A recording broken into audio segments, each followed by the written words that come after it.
Hello. Sorry for a massive delay. I'm going live on Joey's Instagram, on Joey's TikTok in a second. I was gonna, uh, I was driving from Brighton Beach or Sheepshead Bay, and there was lots of traffic. And we didn't think that we were gonna stay there as long as we did, but we ended up meeting a Ukrainian couple while trying to interview some Russians. And actually, that led me to understanding that there is a part of Russian propaganda to Ukrainian speakers that we never talk about and that I've never covered, actually, which is a very important topic, I think. And it's like sort of how Ukrainian people saw Donetsk and Luhansk in 2014 when the invasion happened, and sort of why they saw it that way. And this woman and I, hi Lauren, this woman that I met in Brighton Beach, she was like sitting on a bench with her husband and her kid, and we thought that they were Russian, so we came up to them and we like wanted to ask them some questions, and we asked them where they're from, and they were like, "Oh, Ukraine." We were like, "Oh, yay, we us too, we're from Western Ukraine. Where are you from?" And she said that they're from Luhansk, that she's from Luhansk, and he is from Poltava, actually. And it was a very interesting conversation because she mentioned something, and she was like, I was asking her if she could talk a little bit about what happened in Luhansk, and she was like, well, I really don't want to, because if I start talking about it, hi Rio, if I start talking about it, then I'm going to have to mention a couple of things about Ukraine that I don't want to mention. And I was like, what happened? And so she told me that when they fled, that they, oh, hi, Rue, that they, she told me that basically they, oh, one sec. So she was telling me that basically when they were fleeing Luhansk, when she was fleeing Luhansk, she fled to Kyiv, and she was trying to rent an apartment in Kyiv, like for money. Obviously not just like, oh, give me a place to stay, but she was like saying that she was like trying to find an apartment, and she was offering money for it and everything. And people in Ukraine were like, no, that the second that they saw that she was from Luhansk, they didn't want to help her. And they were saying that this whole thing is happening because of people like her, and that the attitude to her was horrible. And so at some point she moved to Israel, and then she met her husband, who's from Poltava, and they had a very similar kind of, they understood, and that she was saying that the attitude to Russian speakers was really bad and stuff like that. Now, that is completely true, and a lot of people like her have experienced stuff like that in Ukraine in 2014 after the invasion of Luhansk and Donetsk. So when we talk about Luhansk and Donetsk and why some people were convinced to become like separatists, why some people were convinced to basically like believe Russia, because they were coal mine workers from Luhansk and Donetsk oblasts, and they were told by Russian separatists that like Russia's going to give them money, Russia's going to give them better pensions, Russia's going to give them better salaries, that those Ukrainians in the West are basically like robbing them, and they're like feeding the whole nation. Oh, you guys can't hear me. Okay, well, how about now? Is audio better now? Hi Jen. Hi everyone on Joey's TikTok. Do you guys hear me? Is audio is better on YouTube now? Because it looks like maybe it's the internet.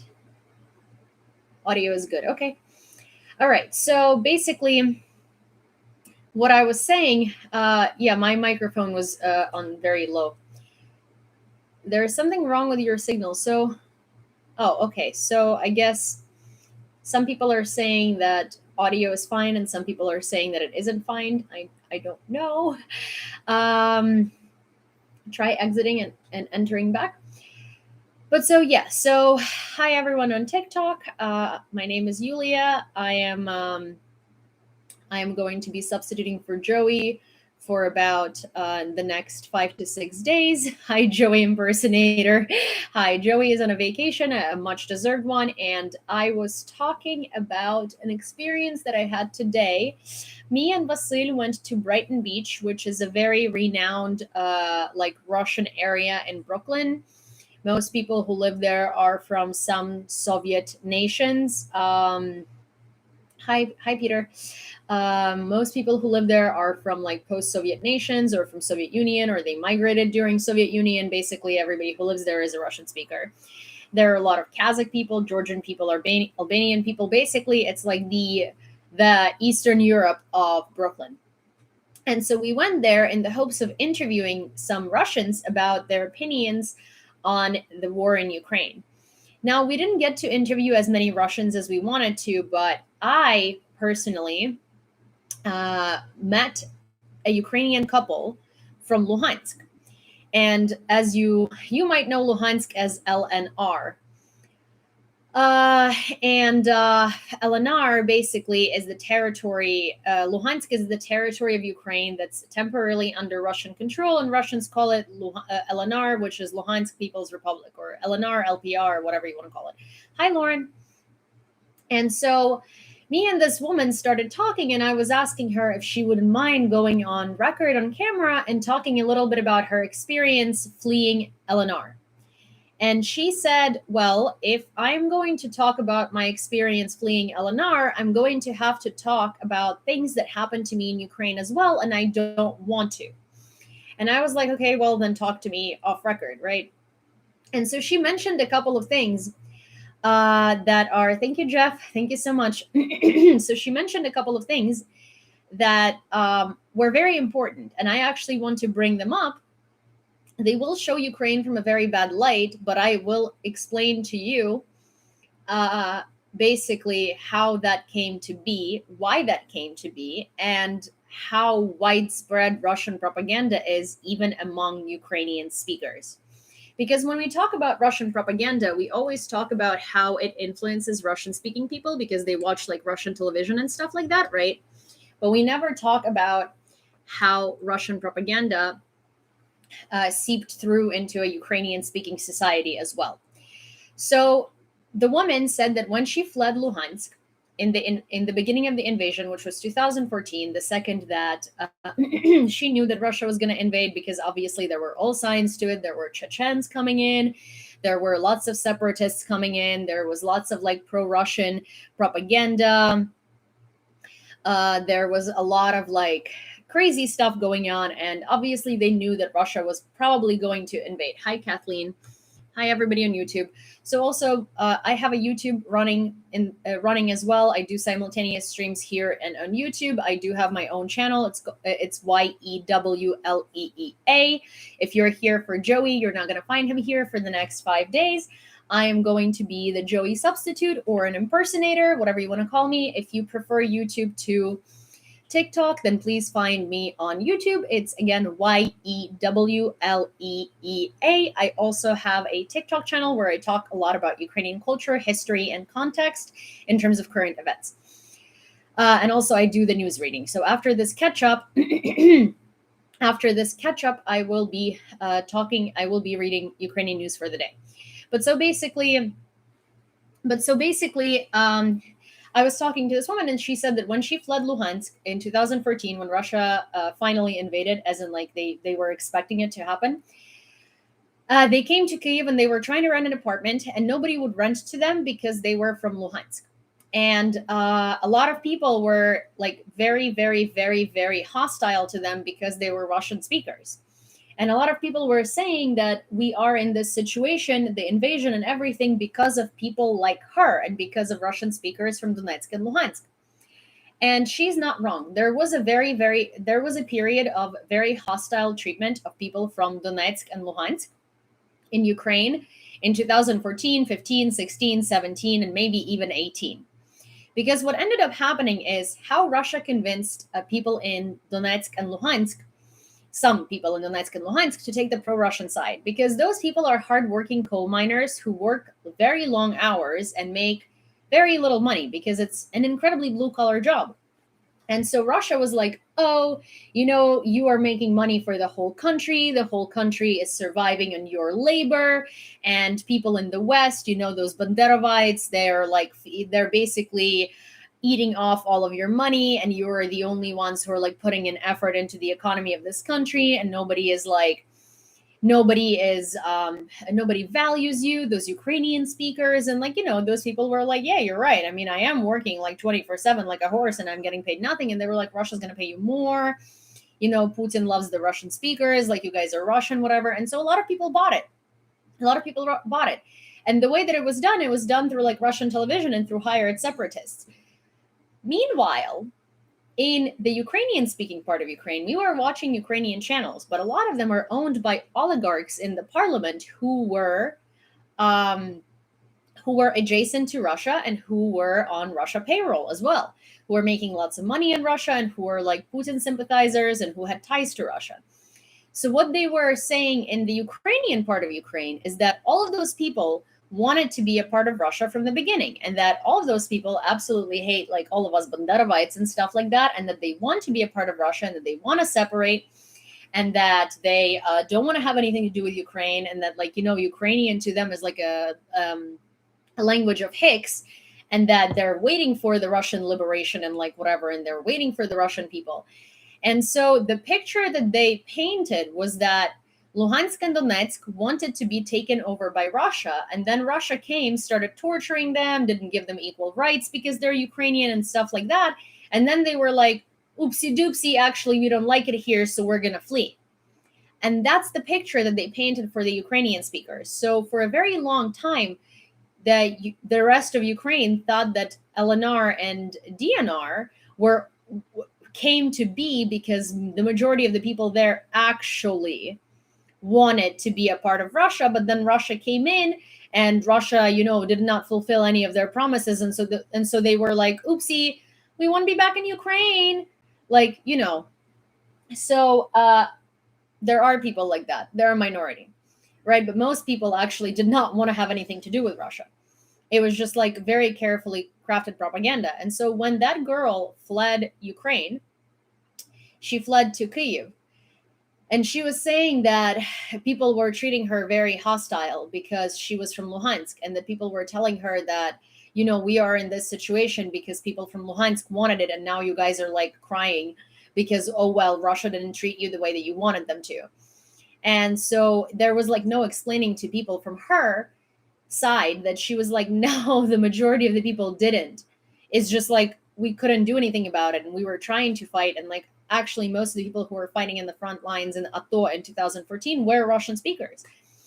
And that's how they created this huge divide in Ukraine that lasted, well, up until this invasion, basically, the Russian speaker divide versus Ukrainian speaker divide, right? But she is from the Russian speaking part of Ukraine. And I actually asked her, I was like, do you think that Russian speakers were ever repressed in Ukraine? And she was like, no, Ukrainian was always repressed in Ukraine. So she's a person who still has that impression of Ukraine as like people who didn't like her solely based on the fact that she was from Luhansk. Yet she says, no, Ukrainian language was always repressed in Ukraine. And so I ended up actually talking to her for 40 minutes. And I was like, look, I actually want to apologize because, I was one of the people who believed that in the beginning in 2015, when everything like went down, I did think that, people in the East wanted to be a part of Russia, and that you guys started crying when Russia didn't deliver. And I was like, that was a very big thing. And I'm like, just so you know, no one now believes that that's true. And everybody understands that they should have stood up for you guys. And everybody understands that, that what happened was a very, very, very, very, very clever political play from Russian side. And she was like, at first kind of hesitant to believe me. But then she was like, but how did you believe that, And I was like, well, how did the coal miners believe that Russia was going to give them a better life? Because you basically take the people and you poke them where it hurts, right? And I was like, in Ukraine, in the like in Ukrainian part of Ukraine and Ukrainian speaking Ukraine, the part that hurt us was Holodomor.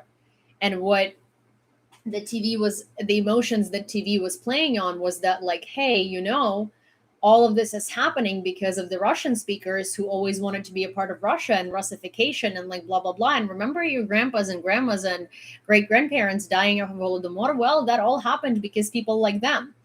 And it's a hurtful thing to like lead with, and people believe it. And so yeah, it was like a very very clever thing, and there was no reason to not believe that it's not true, because it was being spread through Ukrainian media. But half of these news channels were still, even if they were in Ukrainian, they were still owned by oligarchs that were in cahoots with Russia. So it was like an incredibly carefully crafted play. And it's interesting because now the whole country is united, and now everybody understands that nobody in Luhansk or in Donetsk wanted to be a part of Russia, other than like a little small minority of people that was convinced by propaganda. Hi, Nanette. Hi, Sherry. Other than like the small part of people that was convinced by Russian propaganda, and I forgot about this. Like, it seems like such a long time ago. It seems like such a long time ago that it happened, because now Ukraine is incredibly united. And one of the things that she said was like, well, I'm incredibly disappointed in Zelensky, because to me, like, he's not coming out there and he's not saying, hey, it doesn't matter what language you speak, we're all Ukrainians and we should unite. And she's like, because that separates still Russian and Ukrainian speakers. And I was like, no, he is. He really truly is. He is now. Like, he is saying that. And I did tell her that, like, now when people come from Luhansk and Donetsk and from those places, and they manage to flee, in fact, in the West, everybody is ready to help them. Everybody is ready to extend a hand.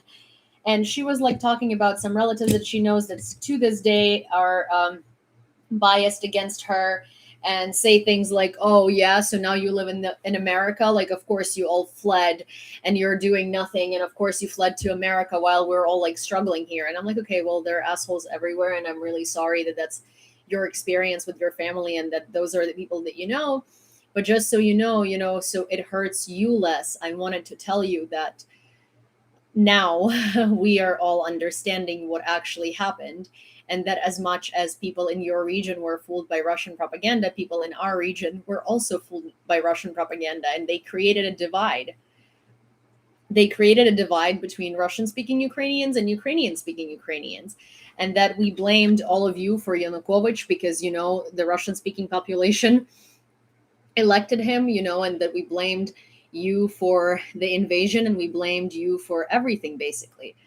And we understood now that it wasn't you, it was Russian propaganda, and that we all are now very united, and we're standing up for each other, and that most Ukrainian people now, even Russian speaking, are learning Ukrainian, choosing to speak Ukrainian, and that all people in the West respect and love people from the East, and that we all understand that at the end of the day, it doesn't matter what language we speak, we're all Ukrainian. And that this was not about Russian-speaking Ukrainians versus Ukrainian-speaking Ukrainians. It was Russia versus dividing our country. And so at the end of the day, like, I feel like she felt better after she heard that, because it was like very obvious that it hurt her, that she said, like, I fled like right when Russia came in, because I was like, I didn't know, like, I never wanted to be a part of Russia. I'm Ukrainian, I'm just Russian speaking. And she was like, well, Ukraine, like, let me down, because I came with a Ukrainian passport. I came with the right intentions. I came with money. I didn't want like anybody to give me anything just because I'm like a refugee. I just wanted to like live in Ukraine. And so that's why I fled from Luhansk to the territory that was under Ukrainian control, because I liked living in Ukraine. That was my country. And she like, you could tell that she was very, very hurt by how people were blaming her and people like her for what happened, while she said that, like, she said that, like, none of this was anything that she wanted, or people like her wanted. So I think that that's a very important thing to it's a very important thing to note, that it's not that Russian propaganda didn't only reach Russian speakers. Russian propaganda was so strong and so like carefully and cleverly crafted that it just created this incredibly strong divide.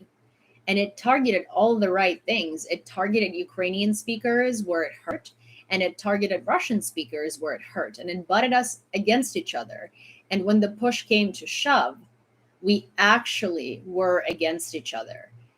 And that's why it took also such a long time to sort of to stand up for each other, because we did believe this stuff for a very long time. Like, I remember in 2016 or something, Ukrainian universities canceled. So we have ZNO, which is basically SATs, but they're like much harder. They're like a much more comprehensive exam, and you have to take that exam if you want to go to college. But they're more so, like, how LSAT is very specific to law school. So ZNO is basically like, depending on which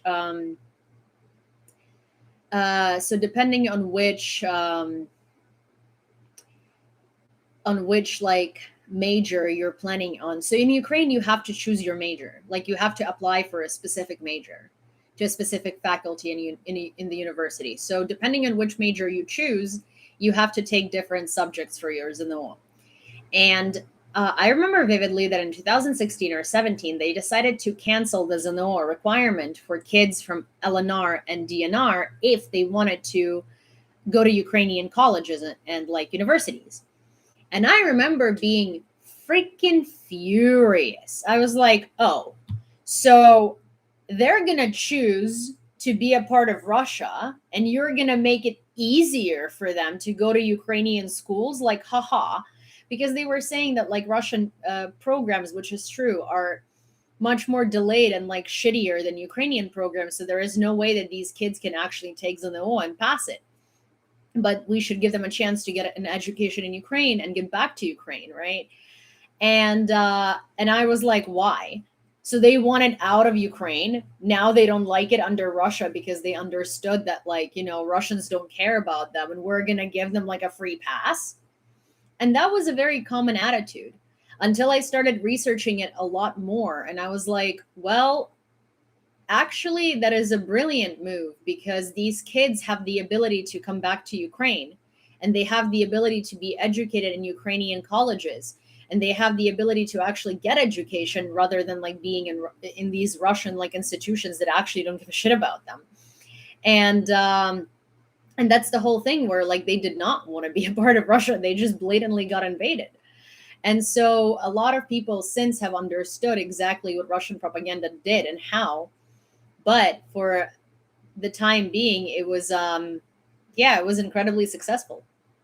And so I wanted to bring that to light, and I wanted to say that it wasn't just the Eastern Ukraine that was pitted against Western Ukraine. It was definitely also Western Ukraine that was pitted against Eastern Ukraine, and all of us bought it.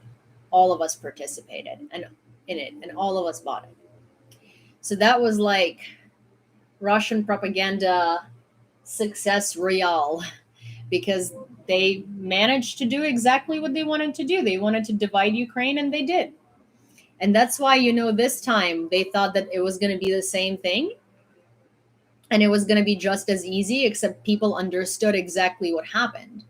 And that's why we were like, oh, you wanted to divide us? Well, you actually united us, because we now all understand that it's not Western Ukrainians are bad, Eastern Ukrainians are bad, it's Russia bad.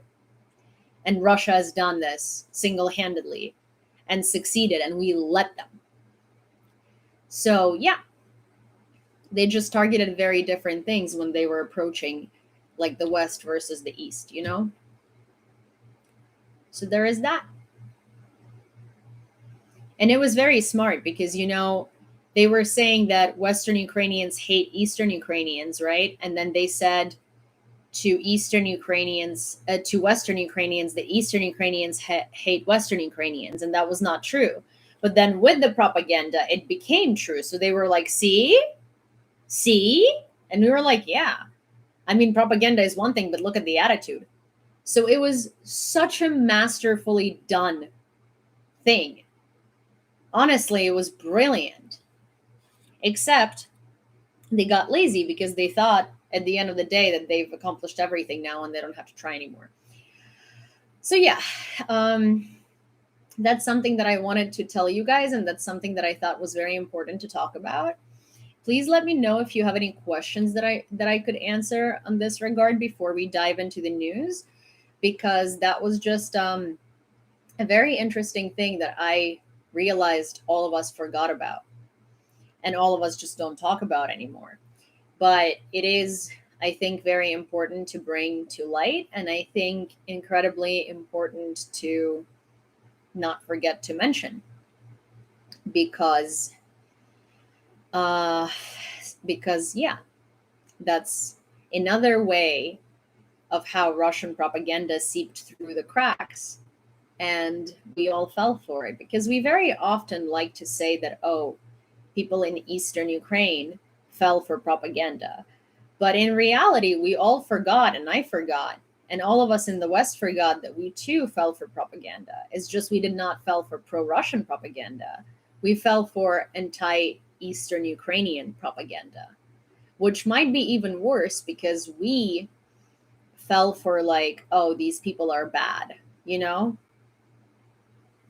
we should have known better. So yeah.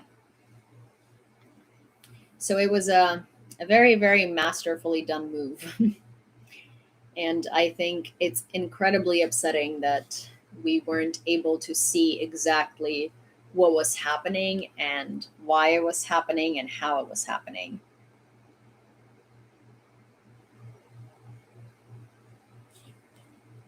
So yeah.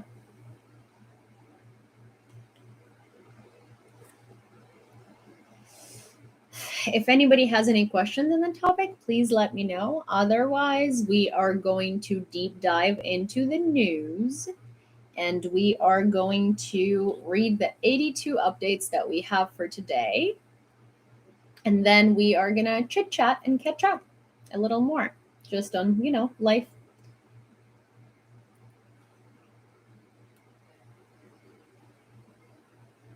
One on YouTube, but obvious answer. I don't see a question from you, James, on YouTube.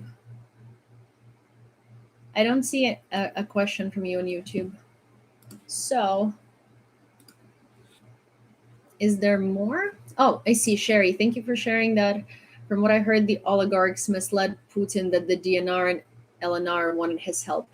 Yeah, so the oligarchs, I see. So the oligarchs did mislead Putin that LNR and DNR still, they basically they misled him quite a bit, and they said basically that it was going to be that the rest of the country is going to be as easy as it was in 2014, because people are just gonna invite him with open arms, and invite the Russian troops with open arms, because propaganda is still like good and strong.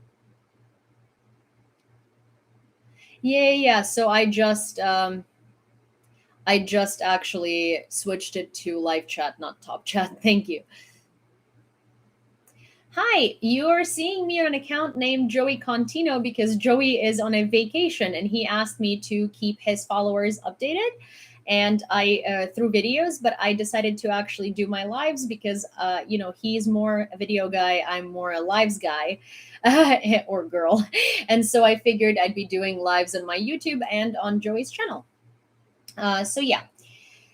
So basically, that's how Russian propaganda manifested itself, and that's how it worked. And Joey has his wife is Ukrainian, yes, but Joey himself is Italian. But yeah, I'll be here for the next 5-ish days. But so yes, that's they kind of like everybody in Russia in general, like nothing works as it's supposed to. Chains of command don't work as they are supposed to, and also nobody wants to be the bearer of bad news. Nobody wants to be the bearer of bad news to Putin. So nobody wanted to tell him how things exactly are, right? But also Putin wasn't telling anybody exactly what he was planning on doing. Nobody knew that they were going to take Ukraine, right? They thought that they were like gonna do some more like Eastern Ukraine stuff, right? And so most people were most like military people even were misled. So it's not even that the oligarchs misled Putin. It's like Putin misled the army misled the oligarchs misled Putin. So it was like a circle of just people not saying things the way they actually are. And so when the army then came in to try and invade, they did not have the resources because they weren't preparing for a full scale invasion. They did not have. They just weren't ready, right? They also were lying to him because, like, hey, if you're trying to take some more of the east, it doesn't necessarily require like people. It doesn't necessarily require the level of support that like taking the whole country would. So it's kind of like it was just like a kind of like a snowball of lies and misinformation within like the Russian structures, where they failed to inform each other on what is actually happening and what is possible and what is not possible.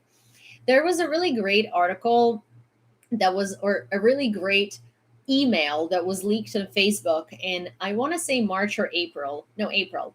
And it was from one of the like KGB FSB people who was basically renting to a friend of his, being like, holy shit. If we had known that this man is planning to take the whole country, nobody would have told him that it's possible, because we kept telling him that like another invasion is possible. But we didn't realize that there was going to be a full scale war. Nobody was telling anybody anything. He was not saying that we were going to take the whole country. We were not prepared for sanctions. We were not prepared for any of this because we didn't, like, obviously we didn't know.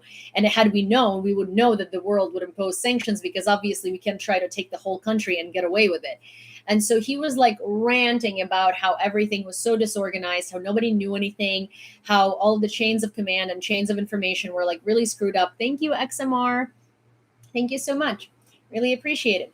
And so it was like basically, yeah, it's like we told him he could do it, but we didn't think he'd actually do it. Yeah, exactly. And nobody wants to be the messenger who gets shot because like nobody wants to be the messenger who gets shot, because nobody wants to like tell Putin that something is impossible, right? Because you are going to be the one who is going to be the messenger who's shot. And so yeah, it was like a whole shit show. And then no one knew if that post on Facebook was real. Nobody knew if that was like a real FSB worker.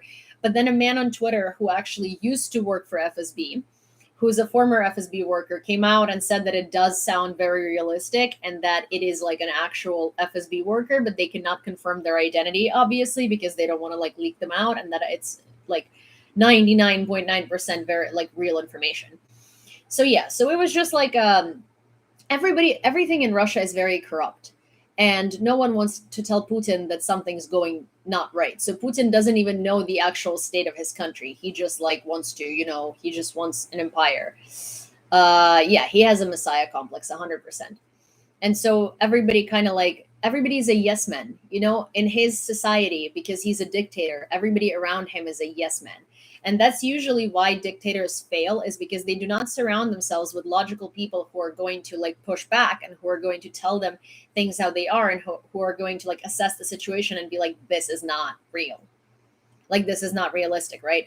They surround themselves with yes men because they are narcissists, and that's what they want. That's like every dictator is a narcissist. And so the reason why they usually fail at some like sooner than later is because yes men.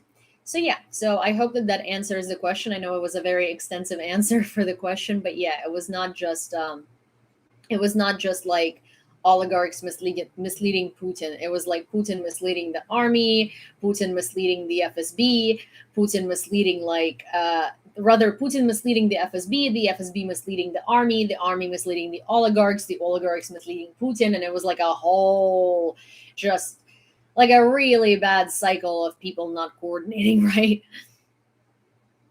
Yeah, telling Putin the truth increases, right? Pizak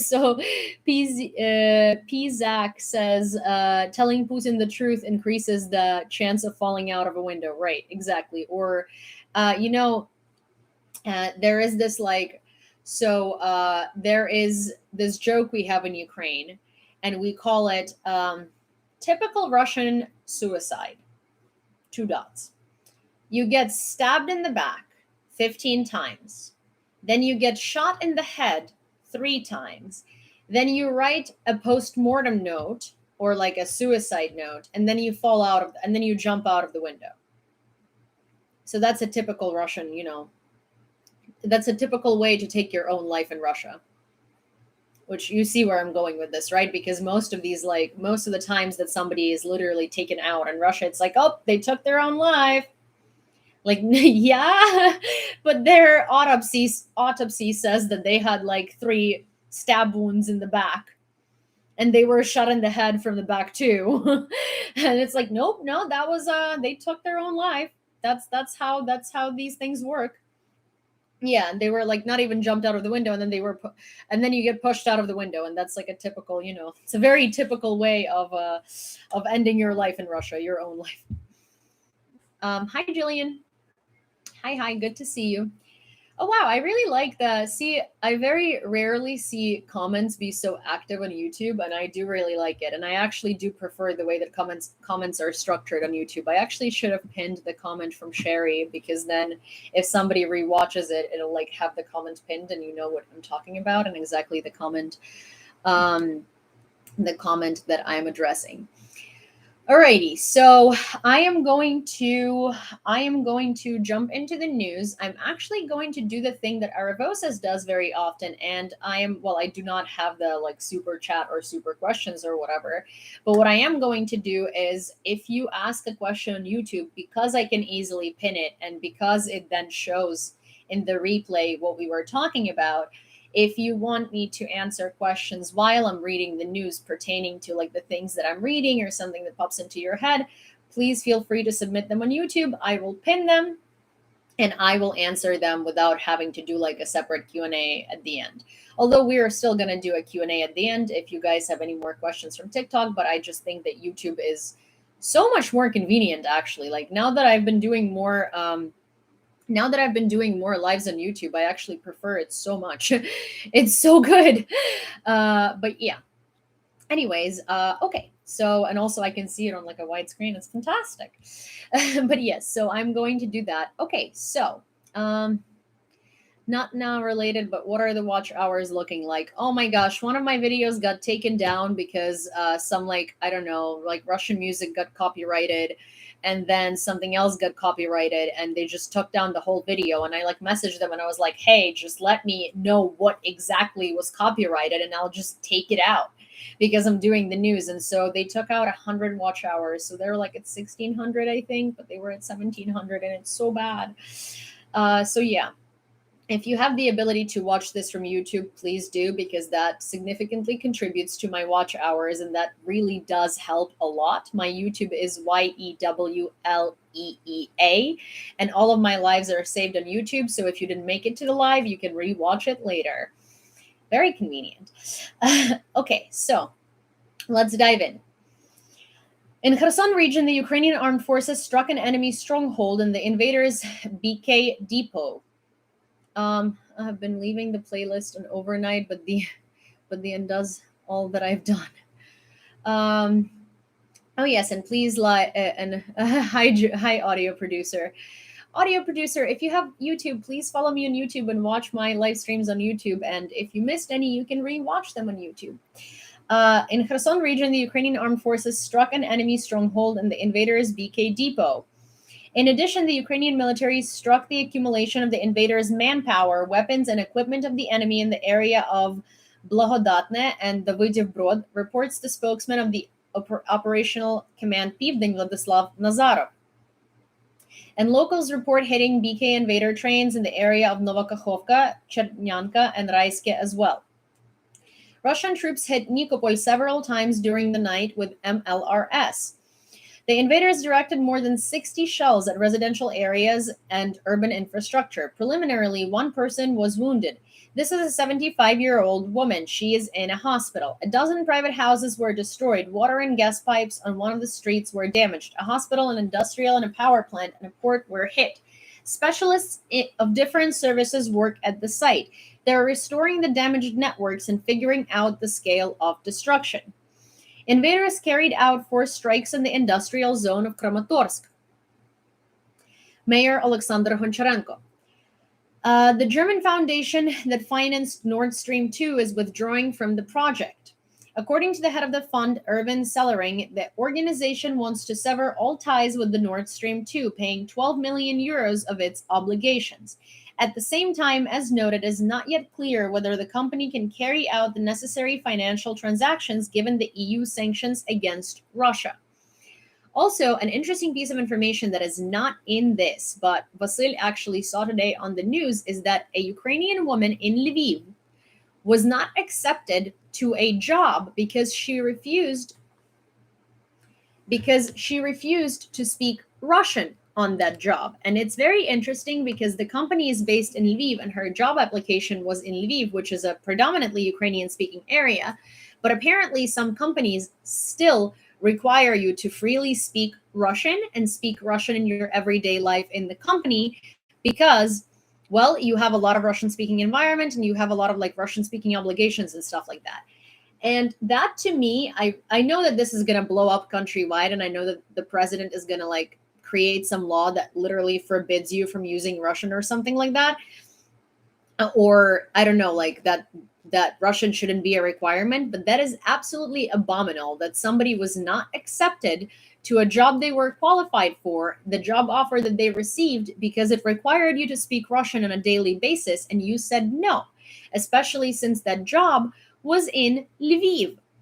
So yeah, for anyone who still thinks that that Russian speakers are being prosecuted in Ukraine, repressed in Ukraine, have any issues in Ukraine, the only people that are being repressed in Ukraine are Ukrainians.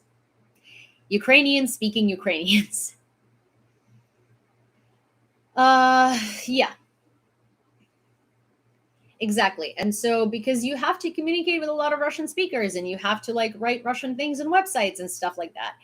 And it's quite upsetting because, that shouldn't be a requirement. And we should move away from requiring Russian for any job applications in Ukraine at all. And we should stop really using Russian at workplaces to begin with. So yeah, it was quite a like big piece of news that really like struck me. And like I know that Zelensky's going to react to it. I know that there is going to be some law, and I know that people are going to be outraged because even Russian speaking Ukrainians agree with like that being bullshit. But it's just crazy that that was a thing and that somebody literally did not get accepted for a job because they refused to speak Russian. That's crazy. Okay, Kremlin creates conditions for a protracted war in Ukraine, Institute for the Study of War. According to the Institute, Russian forces continued their measured withdrawal from the operational pause and made no confirmed territorial gains on July 17th. Great news. Russian forces also continued limited ground attacks around Siversk, Bakhmut, and Donetsk, as well as shelling civilians and military infrastructure throughout Donbass. In addition, Russian forces concentrated their efforts on defensive operations north of Kharkiv and along the southern axis. Hi, Nicole. Oh, hi, Nicole's Ecuador. Hi. Привет. The Russians are trying to advance from Lysychansk towards Bakhmut, and mobilized men from recently occupied towns have joined the fight. Luhansk Armée Serhiy Haidai. Also, according to his data, the Russians tried to advance in the direction of Verkhnekamenka, but suffered losses and withdrew. The AFU also repelled the enemy offensive near Bilohorivka. Okay, so someone is asking a very good question, actually. And I'm going to read the question to you guys. If someone could write it out on YouTube just so I can pin it, so when people are rewatching this stream, they can see exactly what we're talking about, or if people are joining. But so the question is, can you explain the people that were fired from the Ukrainian government? Were they collaborating? So if someone can write out, one of the moderators, if you can write out the question, I will pin it, because that's a very good question. And the answer is absolutely yes. They were fired because there is a lot of the trail of, trail of these, of confirming that these people were siding with the Russian government, and confirming that, thank you so much, James. Pin message. Okay, so we're going to discuss this question because I think it's an incredibly good question, and it's an incredibly important question. Yes, so the head of the Ukrainian basically like secret service was fired, and the head of like the Ukrainian intelligence basically was fired, and the reason why he was fired is because it is very evident and very imminent that he was collaborating with the Russian government. A lot of the workers who were leaking information, hi Arabella, a lot of the workers that were leaking information to the Russian government, a lot of the workers that were leaking information to the Russian government were connected to the offices of the Ukrainian intelligence. And that's why there is a whole chain of command of the Ukrainian infrastructure with the intelligence that is highly, highly, highly suspected of being treasoners. And someone who's the head of that organization is 100% responsible, and is 100%, and if they're not responsible and they didn't know that there are people who are leaking information to Russia, then they still should be fired and should be replaced, because how do you not know that half of your structure is responsible for the invasion of Donetsk, Luhansk, and the invasion of Ukraine on February 24th? Because you're the head of the intelligence, right? You're the head of the Ukrainian Secret Service. You're either in on it or you didn't know. And if you didn't know, then you're not doing your job properly. So yes, they were fired due to those reasons, and they weren't doing their job properly. And let me say another thing is that Zelensky and him, they grew up together, and they have been really good friends since childhood. So the fact that he fired him really means that there is a lot going on there, and there is some incredible amount of evidence that leads to knowing that this is true, because it's his good friend, and he wouldn't just be fired for no reason. Also, hi everybody who just joined TikTok. I'm also doing this stream on YouTube, and if you would like me to answer questions while this stream is going on, please join the YouTube stream, because it's much easier for me to see the questions. It's much easier for me to pin the questions. The chat is not going as fast as it is here. So unless you want to wait until the newscast is over, then we can approach the Q&A on TikTok. But if you'd like your questions to be answered meanwhile the news reading is going on, please join the YouTube, and YouTube is YEWLEEA. Thank you very much, and I do very much appreciate your attention and you still following Ukraine news. Okay. As a result of the nighttime shelling of Mykolaiv, one car dealership, an agricultural enterprise, as well as buildings adjacent to them were damaged. As a result of the explosions, windows and window frames were broken, walls were damaged, as well as interior decoration, computer desks, etc. There were no casualties so far, only tentatively, because this is preliminary information. Let me show you what that looks like. Let me remind you, this is the nighttime shelling of Mykolaiv.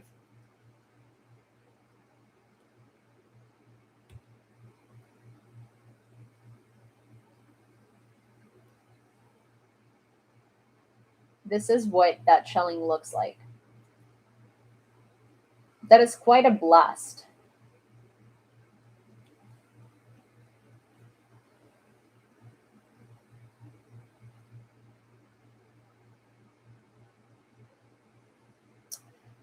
Why haven't they blown up the Crimean Bridge yet? They have not blown up the Crimean Bridge yet because we do not have the long-range HIMARS. The reason why the Crimean Bridge is still standing is because we need HIMARS that will reach the Crimean Bridge, which are the 300-kilometer range ones. Or we need like the Raptors, or what are they called? The Raptors, I think. No, not the Raptors. They're called something else. Oh my gosh, I have so many, so much word terminology that's kind of completely all mixed up in my head. No, the 70-kilometer HIMARS is not going to reach the Crimean Bridge because the south of Ukraine is occupied, temporarily occupied, and we do not have the range to actually use those and be able to blow up the Crimean Bridge. So Dave is asking on YouTube whether he's saying, I hear that 300-kilometer ones are on the way.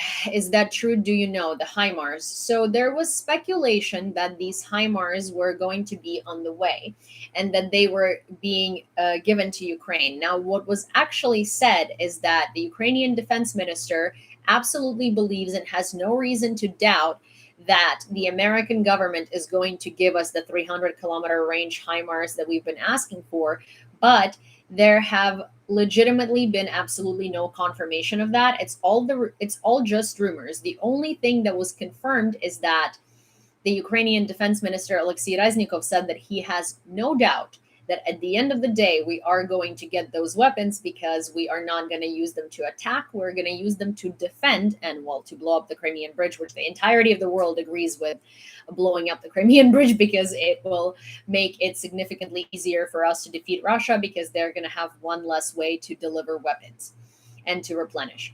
So, yeah, there was no confirmation on the HIMARS being sent. There was just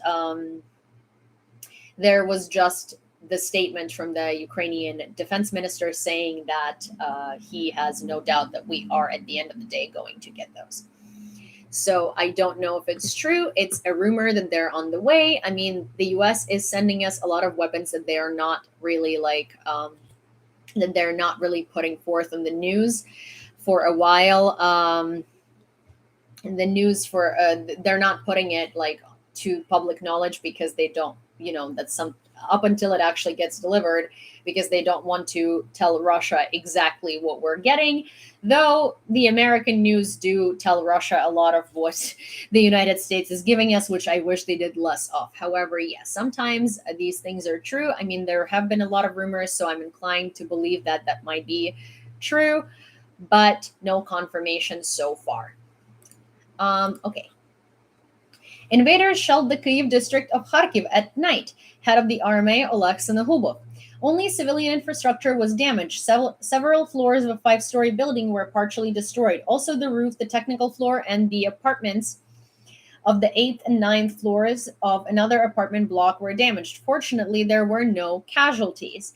Great video of the destruction of the Russian ammunition depot in Raiske near Novokakhovka. So Ukrainian armed forces destroyed another Russian ammunition depot, which we have been very successfully doing recently, and we have been destroying a lot of Russian ammunition depots, which honestly is a great move and is to a credit of HIMARS and other systems that we have. I do know that we are getting that others, I think it's not Stinger, so there is HIMARS and there is another multiple rocket launcher that we're receiving. So HIMARS is able to launch, I think, 8 sockets at the same time, and the one that we're receiving now, it doesn't necessarily have a longer range, but it has 12 sockets at the time, which is incredibly helpful because it's just more rockets launched at the same time. That I do know we're getting. Kadyrov said that air defense base should be deployed in Chechnya. Under present conditions, Russia needs new strategic military solutions. First and foremost, I believe that air defense systems are needed more than ever in the mountains of the Chechen Republic, on Russia's southern borders. The TikTok warrior said, oh, so Kadyrov is now afraid of all of the multiple rocket launchers that we have, and now he wants to protect the air over Chechnya. First of all, I don't even think, honestly, let me see what the distance is from, like, let's say if we were in Ukraine and we were on the front line, let's say we launched So how far away is it? Let's say we get Kherson back, right? Let's take Kherson. Let's take Kherson. And, well, Kherson is kind of far. Let's say that we're in Zaporizhia, Donetsk, Orlivka. I would say, okay, Velika Novosilka. This is still like, a Ukrainian, it's under Ukrainian control. Or even if we take Zelenopola, that's like the very edge of Donetsk Oblast. Let's see whether it would be possible to hit Gorny.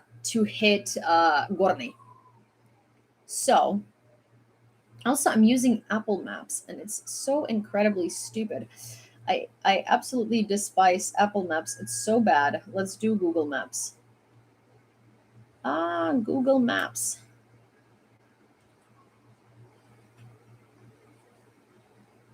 Google Maps. View. Oh my gosh, I have to download. Yep.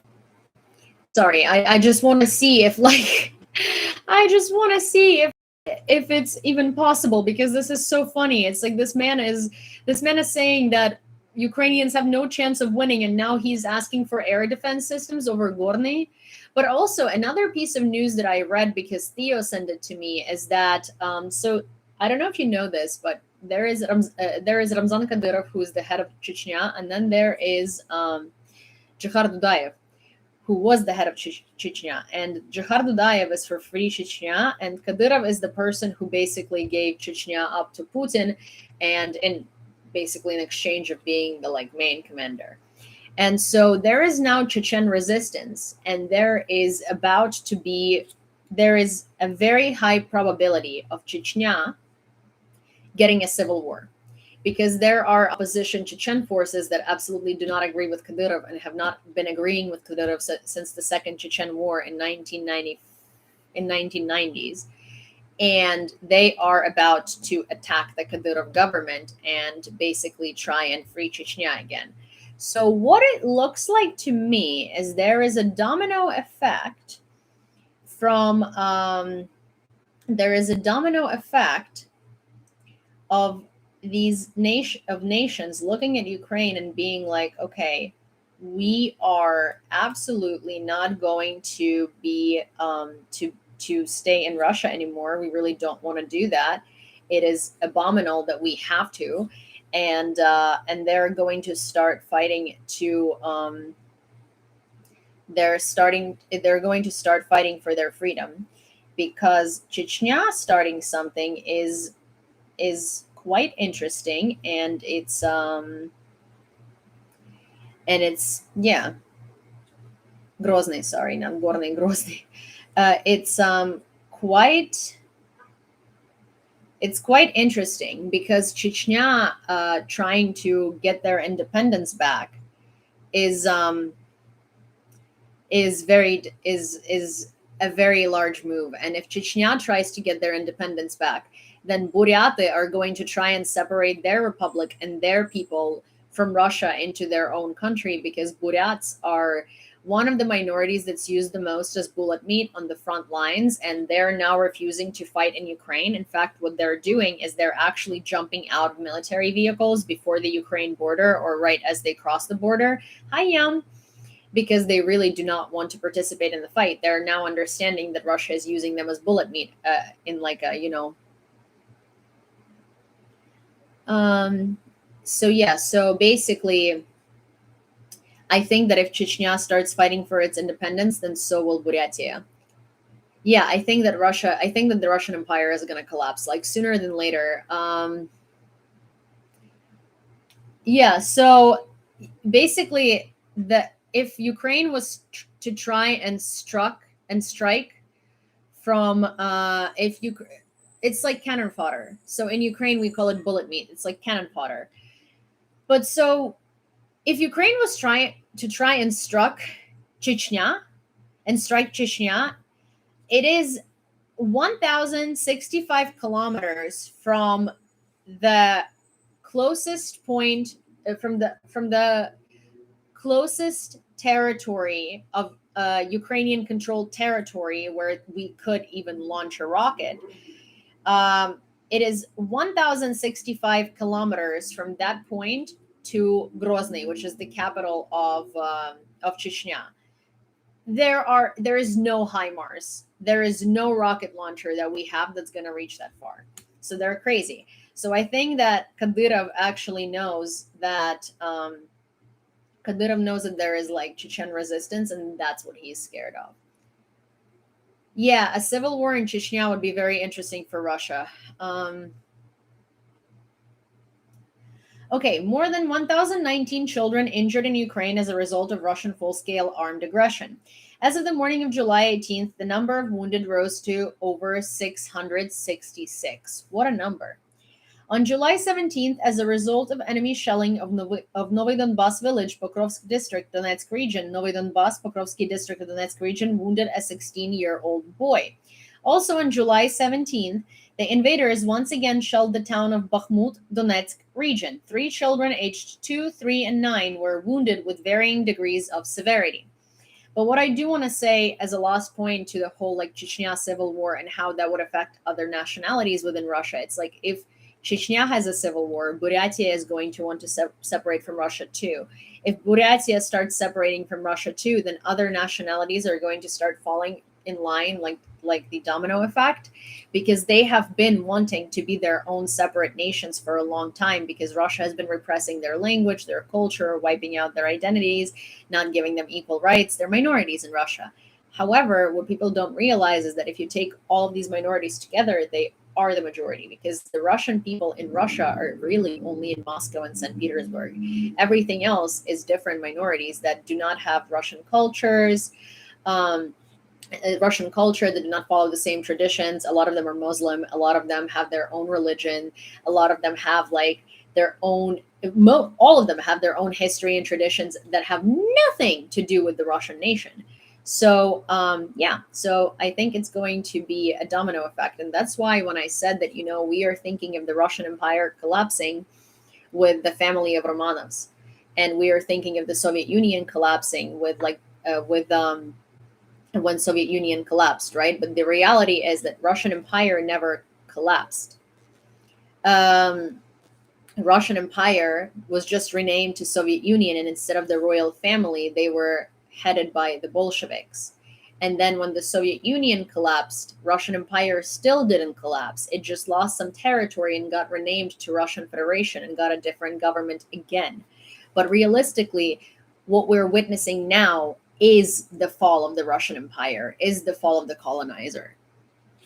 So, and it's really hard to imagine because, we live in 2022 and we're like, what? There are no empires like that. Yeah, there is Russian Empire, and it really never dissolved. It just got renamed a couple of times and changed powers, In Moscow on July 20th, alert sirens will be tested from 10:40 to 12 in different districts of the city. The sirens will sound, and loudspeakers with the information message, "Attention everyone," will work. The alert will also be broadcast on TV and radio channels. Are they getting a little scared of Ukraine there? Is that why they're doing that? They're definitely getting scared. American author and historian Timothy Snyder will lecture at Yale University on the creation of modern Ukraine. Timothy Snyder is known as the author of On Tyranny, 20 Lessons from the 20th Century, Bloody Lands, Europe Between Hitler and Stalin, The Road to Non-Freedom, Russia, Europe, America, and others. Also, if you have not read On Tyranny, it is an incredible book. And I suggest everyone who is interested in like fascism, tyranny, dictatorships, Russia, what's happening now, reads On Tyranny. Honestly, it's an incredible book. I do not have a copy anymore, but I should get one and reread it because it is brilliant. It's such a good book. And I wonder if I can actually, you can guest participate in that Yale class, because I would genuinely take a train to to New Haven, and I would love to listen to that. But so yes, if you have not read Timothy Snyder On Tyranny, please do. I would love that. But I'm actually very curious about him talking about the creation of modern Ukraine. I wonder where he's gonna start. I don't really know like what his thing there is, but I hope that he does a really good job. Okay, the Donetsk region's state emergency service has said that 6 people were killed in the morning when insurgents shelled Toretsk in Donetsk region. A shell hit a 2-story building where people were staying. From under the rubble were pulled out the bodies of 5 dead as well as 3 injured, one of whom died in a hospital. The enemy shelled the Sinelnikovsky district. Head of the Dnipropetrovsk army, Valentin Reznichenko. The missile hit the grain elevator. Warehouses with more than 5,000 tons of grain were destroyed there. Another one hit the schoolyard. Thank you for your support of Ukraine. Привіт, я з України взагалі. Тобто я не підтримую Україну через те, що якби я американка. Ну, тобто, так, всім тут дякую за підтримку України, вони всі неймовірні, але мені дякувати не треба, я є народжена і вирощена в Україні дитина.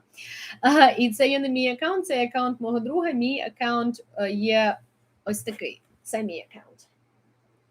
Ось так виглядає мій аккаунт. Тобто, якщо ви хочете мене зафоловити на моєму аккаунті, то у мене є YouTube з такою назвою, на якому я також проводжу стріми, і всі мої новини зберігаються. І якщо ви їх пропустили, можете передивитися пізніше. І так само у мене є TikTok. Дякую, що заблукали до нас. Дуже приємно. The enemy shelled the Sinelnikovsky district. The head of the Dnipropetrovsk army, Valentin Reznichenko. The missile hit the grain elevator. Warehouses with more than 5,000 tons of grain were destroyed there. Another one hit the schoolyard. The facade and roof of the local lyceum were damaged and more than 50 windows were broken. And there was also a hit to a private home of local residents. Preliminarily, people were not injured during the attack. The war in Ukraine could last another 4 to 6 months. Former NATO Supreme Allied Commander James Stavridis. Stavridis compared the situation in Ukraine to that which developed at the end of the Korean War. According to the former commander, the conflict will end in 4 to 6 months and lead to an armistice and a kind of frozen conflict. Neither side will be able to sustain much more than that period, he added. At the same time, Peskov broadcast that the special operation will no doubt end when all its goals have been achieved. There is no clear time frame. Hi, Karine. There is no clear time frame. The main thing is effectiveness. Yes, of course. 4 missiles struck Odessa today. Operational Command Bild. 2 hit a military facility. 1 hit the bridge over the Dniester estuary, and 1 more was successfully shot down. Russia has already used more than 3,000 cruise missiles against Ukraine. It is impossible to count the number of artillery and other projectiles that have been used against our country and our people. But it is definitely possible to bring all Russian war criminals to justice. Each of the collaborators, all those responsible for terror, for everything that happens 145 days and more than 8 years, it will be done. Volodymyr Zelensky. And here are the images that accompanied that message.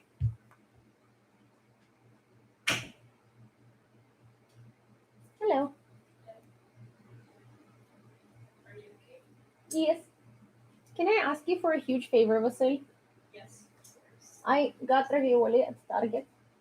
Do you want me Yes. to cook them? But yes. Could you? Okay, yes. Thank you so much. This photo. This is so sad because these are the Ukrainian wheat fields on fire, but it is a beautiful photo. It's tragic and beautiful at the same time. And honestly, I would really want to frame it and I would want to put it in my apartment as a reminder.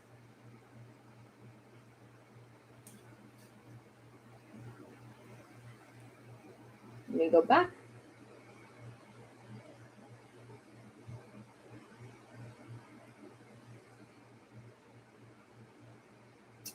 Childhood against a ruined building. British intelligence update. Russia has used private military company Wagner to reinforce frontline forces and to mitigate manning shortfalls and casualties. Wagner has almost certainly played a central role in recent fighting, including the capture of Popasna and Lysychansk. This fighting has inflicted heavy casualties on the group. Wagner and lowering recruitment standards, hiring convicts and formerly blacklisted individuals. Very limited training is made available to new recruits. This will highly likely impact on the future operational effectiveness of the group and will reduce its value as a prop to the regular Russian forces.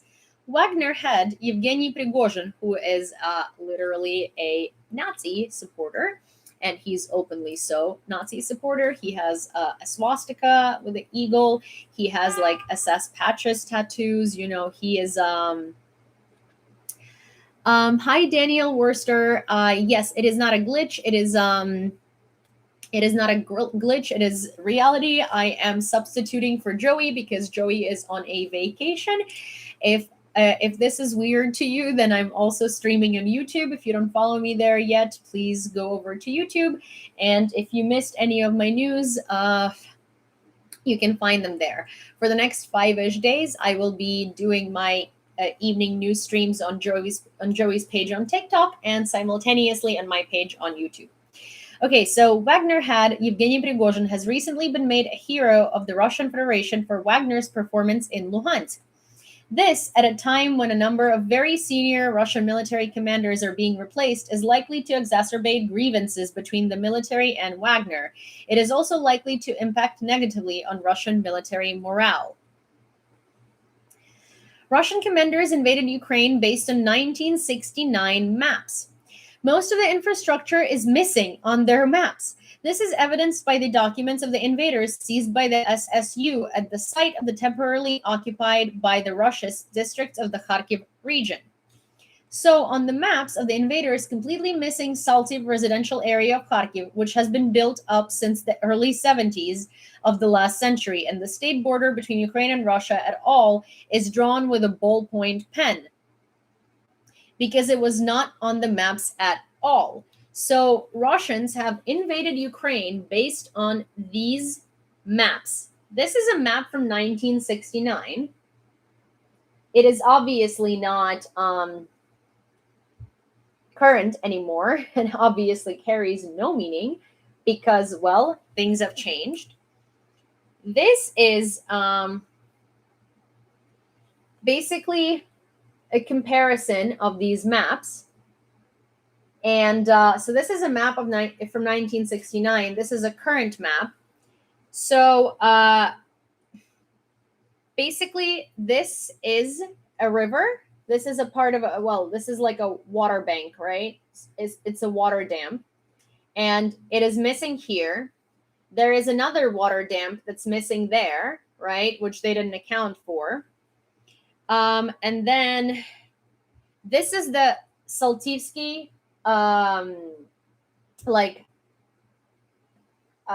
residential area that was not present in the 1969 as witnessed over here.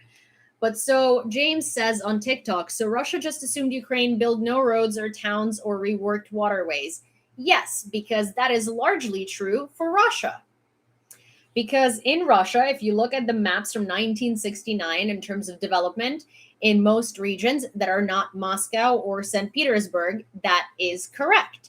Because Russia has not updated infrastructure or built any new roads since. So I think they assumed that that's about true for Ukraine. And it's interesting because this is the first time in my life that I want to use a German word to describe something, because that kind of doesn't really exist in English, because there is this phrase called das stimmt in German, and in English it would translate as in like that is true, but that's not necessarily the meaning of the phrase completely. So it's like that applies sort of. So what I want to say is that, like, because in Russia no infrastructure has been updated since like 1970 or 1969, they assumed that das stimmt auch für Ukraine. So it's like das stimmt for Ukraine as well, right? But it doesn't. That applies, but it doesn't. So yeah, so this is the map that Russians decided to invade Ukraine with, a map from 1969. The EU has allocated 500 million euros for weapons for Ukraine. EU Council President Charles Michael has said, the European officials stressed that the EU supported Ukraine with 2.5 billion euros worth of weapons. Negotiations with Russia are possible only after Russia's defeat, Ukrainian Foreign Minister Dmytro Kuleba told Forbes. I wholeheartedly agree with him. According to him, there are no grounds for negotiations with Russia now, given Russia's aggressive behavior, shelling of Vinnytsia, Mykolaiv, Kharkiv, Dnipro, and other cities. Well, I don't think that there are no negotiations with Russia now. I think that there were no negotiations with Russia from the beginning of their invasion because, well, but also, I mean, maybe from after week 2, it was quite clear that there are no negotiations after what they have done to Mariupol, after what they have done to Severodonetsk, after what they have done to everywhere. But I think he's just reminding the world that of the more recent atrocities. The first batch of American Abrams tanks arrived in Poland. As we wrote yesterday, Warsaw will transfer 232. Oh, thank you so much. That's beautiful. I love those. Those are really, really pretty. The first batch of American Abrams tanks arrived in Poland. As we wrote yesterday, Warsaw will transfer 232 Part 91 Twardy tanks to Kyiv, and in return, Poland will receive M1 Abrams tanks, which it previously ordered from the US. At the same time, the press service specifies that the delivery of 250 tanks under the contract signed on April 5th this year should be completed in 2026. HIMARS systems only cost 5 million. The Russian systems cost an equivalent of 50 million and are no match for the HIMARS. Yeah, well, Russian systems are Suntsepyok. Their multiple rocket launchers are Suntsepyok, and I think that the reason why they cost so much is because it's harder for Russians to get materials for them.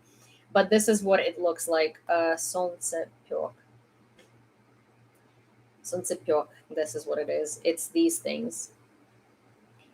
There is actually a documentary movie called Suntsepyok about the invasion of Donetsk, and I will link it in. I will link it from YouTube in the description of this video, so you guys can watch it later. So if you look at this news stream about 5 minutes or 10 minutes after it's over, I'll include the link into it because it's a very it's obviously in it's not in a language that you will be able to understand, but you can see what's going on. So yes, so this is Suntsepyok. This is what it looks like. Ні, я купила. Вона на нижній поличці в цьому в холодильнику. No, на моїй поличці. So this is what a Suntsepyok looks like. It's that's a multiple rocket launcher, but it's crappy. Just like everything built in Russia is pretty crappy. Because they're not it's not like they're not trying to make it good. Ukrainian reconnaissance personnel in Kharkiv region destroyed a Russian Navy Northern Fleet Marines DRG. 36 Marines of the invaders were unalived. Lie the truth. Your accent is American. What is your history? My accent is mine. It sounds ambiguously American. I am Ukrainian, born and raised in Lviv, Ukraine. I can also speak like this, and this will be my, Eastern European accent. I can also speak like this, and this will be my parody on Putin and Russia accent. I can also speak like this because I know Italian, and I can talk to you in Italian, and therefore I will sound a little bit more Italian to you. I can speak in a lot of different accents, but my history, I guess, is, very rich from different countries. My background, however, is Ukrainian, and my citizenship is Ukrainian. Also, if you really want to, I could kind of sound like a valley girl, but I feel like a lot of the people on this stream are literally gonna block me because it's just kind of annoying. But yeah. Yeah, I am very tired of that question too. But God. But yes, Ukrainian reconnaissance personnel in Kharkiv region destroyed a Russian Navy Northern Fleet. 36 Marines of the invaders were killed. Here is the reconnaissance group of the Kurd main intelligence directorate conducted a special operation in the village of the Mantivka-Drhachevsky district, where a large unit of Russian stationed in ruined buildings was found. Please no, Uncle Fry, yeah. The operation resulted in numerous trophies and the capture of wounded DRG platoon leader Stanislav Trutnyov. A native of Zaporizhia region was captured. 3 years ago, he was seconded to a group of Russian armed forces in Syria. Now in a hospital bed in Ukraine, he urges the invaders to return home. This is what the video looks like. Take a look. АК-12. Just a step up from a wooden catapult with a big rock of ammo. Yeah, pretty much. I agree. I agree with you.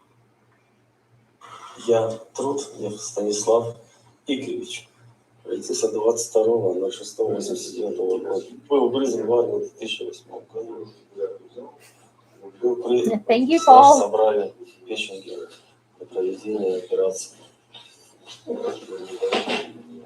Были отправлены через Белгород. Дошли на территорию Украины. Сразу же были доставлены в деревню. Дементьевка. So yes, so this man is a Russian, and this is kind of how he was found beforehand. So there we go. He is, he's a Russian invader who is now in a hospital in Ukraine. This is a pretty long video, and he's speaking Russian throughout all of it. So yeah, so he's telling the Russians to go home. It became known how the authorities plan to return Crimea.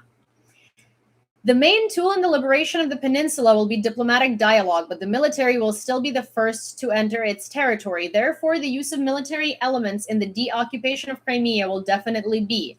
Tasheva, permanent representative of the president of Ukraine in the Autonomous Republic of Crimea, said. So that's good. We have a plan in action, and the military is going to enter Crimea, but we're not planning on using any military weapons or any military conflict in Crimea. It's just more of I think Crimea is going to be the cherry on top of the cake, as in once the Donetsk and Luhansk territories are going to be returned and Russians are going to be pushed out, Ukrainian army is going to enter Crimea and basically be leave or else. Zelensky spoke with the president of Brazil. I had a conversation with President of Brazil, Jair Bolsonaro, informed about the situation at the front, or Jair Bolsonaro. Would it be Jair Bolsonaro? If somebody speaks Portuguese, please let me know. Somebody's Brazilian, because I do strive to pronounce the names of everybody, not only world leaders, properly, but because I don't speak Portuguese, I would say it's probably Jair Bolsonaro, but you do let me know, because I would like to pronounce it right. Informed about the situation at the front, we discussed the importance of resuming the export of Ukrainian grain in order to prevent a global food crisis provoked by Russia. I call on all partners to join the sanctions against the aggressor, Zelensky wrote on Twitter. In American Brooklyn, oh my gosh, this is super funny, but I posted a video on my page to anybody who's interested. I was talking about it earlier today. We did go to Russian Brooklyn with Vasil today. Well, technically it's Eastern European Brooklyn. It's Brighton Beach, and that area is named Little Odessa because originally it was a lot of immigrants from Odessa during the Soviet Union who were fleeing the Soviet regime because they didn't like it. But so today, there are a lot of Ukrainians living there, and a lot of Ukrainian people who live in Brighton Beach. They live there generationally, and they don't even know that they're Ukrainian because their parents identified as Soviet immigrants, whatever. But the majority of the people there actually, not the majority, but a lot of them are Ukrainian. There are a lot of Russians there, and we did talk to some of them today, and we did find out some very interesting information. But basically, if you guys are interested to hear some of the things that we found out, please check out my TikTok video that I posted today on my personal channel. It's Yewleea. There is no short about it on YouTube. There is a TikTok one. But so, in American Brooklyn, a street will be renamed in honor of Ukraine. Permanent representative of Ukraine to the UN, Serhiy Kyslytsa. On July 14th, The New York City Council approved a bill to rename Brighton Beach Avenue and Coney Island Avenue in Brooklyn to Ukrainian Way. Brighton Beach has been known since the 70s as an area inhabited by Russian-speaking immigrants from the USSR.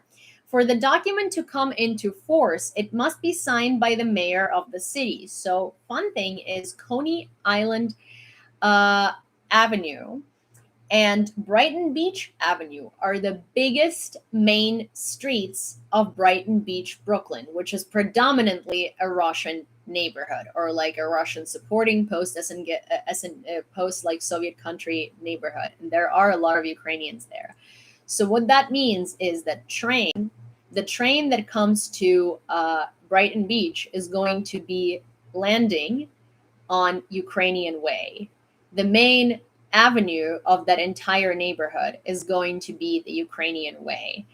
The most commercial street with all of the stores is going to be Ukrainian Way. All of the stores, all of the Russian supermarkets, all of the Russian grocery stores are going to be now located on Ukrainian Way. Everyone who's going to come to Brighton Beach is going to drive through Ukrainian Way. Basically, it's like the largest, biggest. I will show you what they're going to rename into Ukrainian Way, and you will understand why this is so funny. Most people are not necessarily most people don't really live there, but although I think that Oceana, which is like the largest, so this is where the train also. Okay, so Coney Island Avenue is, see that red dot over there, right? See the red dot on the map? So let me show you. This is a gigantic, so this is Brighton Beach. Sheepshead Bay, Brighton Beach. This is like the large area. All of this is, oh, thank you. Yeah, thank you so much. Oh, and you put my sour cream on top. Oh, I know that you look want at it. you. Oh, you're so good. He's so sweet. Thank you so much. But so that basically, that red dot, basically this entire thing is going to be named Ukrainian Way. Even if you keep going here, here, and here, and here, that whole thing stretches towards like Coney Island Avenue stretches towards Prospect Park. And then over here at the park, it renames into Prospect Park South. So this entire stretch up until Brighton Beach over here is going to be named Ukrainian Way. And then there is Brighton Beach Avenue, which is, let me see. Yeah, it's going to be Brighton Beach Avenue and Coney Island Avenue, because at some point Coney Island Avenue gets into Brighton Beach Avenue, and that Brighton Beach Avenue, and that is hilarious because this place right here, see the red over here? So this is where the train comes into Brighton Beach. And this entire freaking thing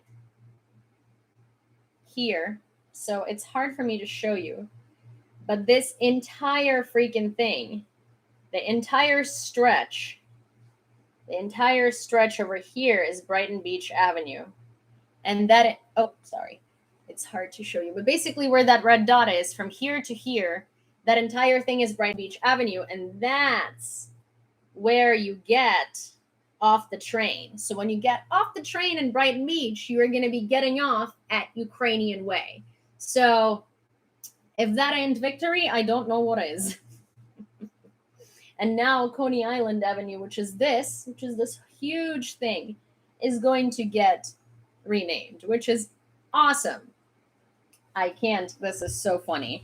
And Russians in Brighton Beach are incredibly not happy with that.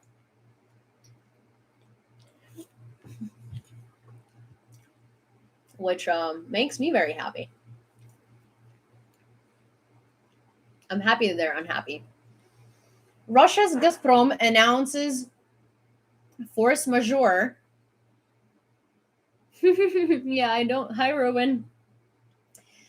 Russian Gazprom announces force majeure on gas supplies to Europe for at least one major customer, according to Reuters. Oh, thank you. The company's July 14th letter to one of its major EU customers concerned supplies via the Nord Stream 1 gas pipeline, which is the main supply route to Germany, the source said. The letter states that Gazprom is unable to fulfill its obligations due to extraordinary circumstances beyond its control. Gazprom has not yet commented on this information. Meanwhile, European Commission President Ursula von der Leyen signed a memorandum on strategic partnership in the energy sector with Azerbaijani President Ilham Aliyev in Baku on Monday. The memorandum contains a commitment to double the capacity of the Southern Gas Corridor to supply at least 20 billion cubic meters of gas to the EU annually until 2027. I'm sure West Midwood people are not going to like it either, but I don't care.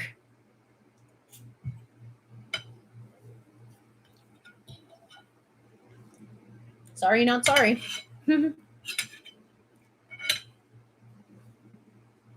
Rescuers removed from the rubble the body of the deceased due to a missile attack in Dnipro.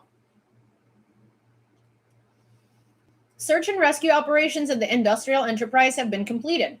In total, the enemy attack claimed the lives of 4 people, 16 were injured. 7 of them are now in the hospital, said head of the Dnipropetrovsk Regional Military Administration, Valentin Reznichenko.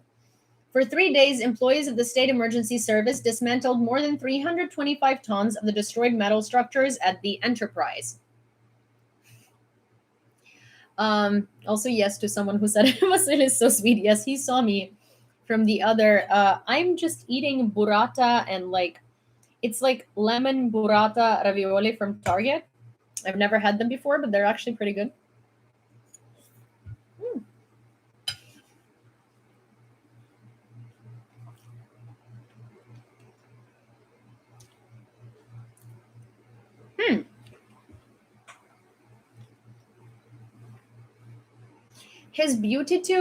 His Beautitude Metropolitan Epiphany donated a batch of medicines worth 210 million hryvnias. In hospitals from the UOC of the USA, with the support of the Ministry of Health and the Dovhey Family Charitable Foundation, Możemo Razom. The assistance included antibiotics, medicine for pressure, tachycardy, coronary artery disease, CAD basically, and stomach problems, medical gowns, dressing for surgical departments, bandages, homeostatic agents, as well as diapers, baby food, burdens, walkers, hygiene items, and more. After the concentration of humanitarian aid in Kyiv's St. Michael Golden Domed Cathedral, they went to 118 hospitals and hospitals throughout Ukraine, including frontline ones. The Ukrainian military successfully repulsed all the attacking attempts of the enemy, the main thing from the summary of the General Staff on the evening of July 18th. Boris Johnson rode in the cockpit of the Typhoon fighter and posted a video from the flight itself. The video was filmed during an in-flight refueling exercise last week, but was only released today. Earlier in the UK, they said that they had trained pilots and were ready for war with Russia in the event of an attack, and it's clear what kind of pilots. So here is Boris Johnson in the cockpit of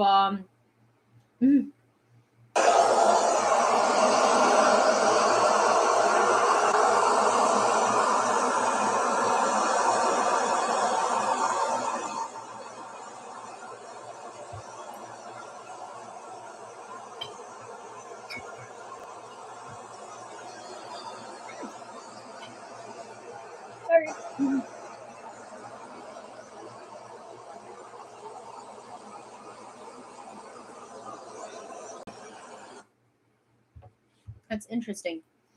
Russian propagandists faltered and finally admitted that they were shelling the cities that are now under their control. So yesterday, the Russians bombed Luhansk and Novodanilivka, and today, based on the maps of the Russians, Novokakhovka and Kherson came under execution.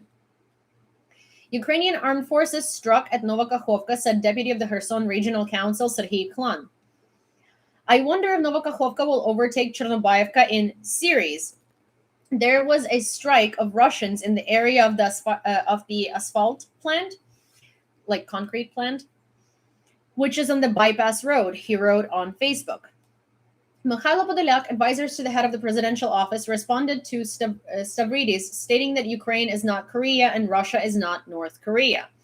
Different context, different scales. Any frozen conflict means the return of war in a few years, more prepared and bloody. The only way to put an end to the war and restore security in Europe is the liberation of the territory of Ukraine and the defeat of the Russian Federation, Podolyak wrote. Are my earrings pierogies? No. Am I eating pierogies? No. I am eating ravioli. I wish I was eating pierogi. Also, fun fact. Pierogi is the Polish name that has been popularized in the United States somehow, probably because of the large Polish presence, but in Ukraine, we call them vareniki. In Russia, they're vareniki.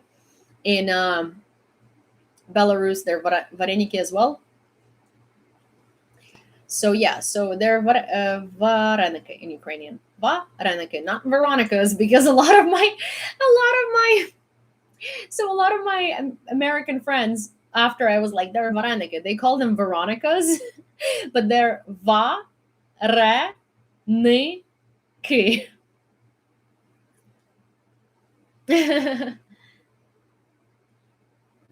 The Russians are trying to buy quadricopters in NATO countries for the needs of the invaders, and then they are looking for a lawyer who would smear them from the article. Support for an act of aggression by a foreign state. A resident of Pskov collected money online for a drone and went to Estonia to get it. Local authorities detained him at the border and sent him into custody in Tallinn. The man faces up to 5 years in prison. Thank you, Estonia. Establishments and property of a Russian restaurateur worth 400 million were arrested in Ukraine, Economic Security Bureau. The media note that this is about the restaurateur Alexander Orlov, who owns the Bulldozer Group, which owns the Queen Kyiv, Virgin Izakaya Bar, a Shock, Not Only Fish, Pila Fish, Queen Country Club, Fish Fete in Ukraine. So a lot. Did you get okay, there's a question on YouTube. Did you get a ban the other night on TikTok? I got a ban this morning for calling my brother a snuglet on my live stream this morning. What the fuck is wrong with TikTok, bro? Yes, I got a live ban on my main account for calling paRashan an errorist state. I'm not going to say this in the right way because I got banned on most of my accounts for that, and this is Joey's account on TikTok, so I don't want to get him banned. But yes, I got banned for speaking the truth, basically. And I can go live on my account, but also coincidentally, Joey wanted me to like keep you guys informed on his account because he's on vacation, so it worked out pretty nicely.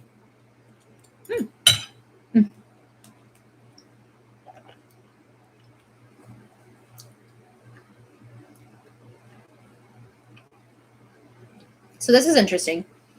Curator of the occupied territories of Ukraine, Serhiy Kiriyenko, came under fire in the Kherson region, according to Russian media.